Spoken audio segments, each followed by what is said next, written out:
مقاصد عملیات میں سے ایک اہم مقصد مستقبل بینی اور غیب کی باتیں معلوم کرنا ہے۔ چنانچہ لوگ اپنے مستقبل کو جاننے کے لیے، قسمت کا حال معلوم کرنے کے لیے یا کسی غیب کی بات کو جاننے کے لیے ان لوگوں کے پاس جاتے ہیں جنہوں نے کچھ اس قسم کے طریقے اختیار کر دیے ہیں، اور یہ طریقے مختلف ہیں۔ اس میں کاہن بھی ہوتے ہیں، عراف بھی ہوتے ہیں، نجومی بھی ہوتے ہیں، اور ہتھیلی شناس بھی ہوتے ہیں، اور اسی طرح کچھ اور بھی ہوتے ہیں۔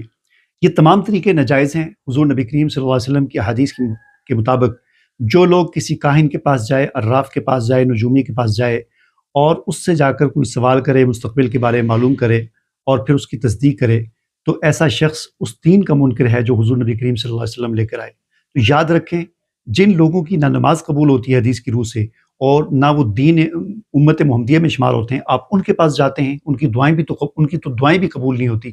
آپ کو ان چیزوں سے اپنے آپ کو بچانا چاہیے اور خود کو دین محمد سے نہیں نکالنا چاہیے۔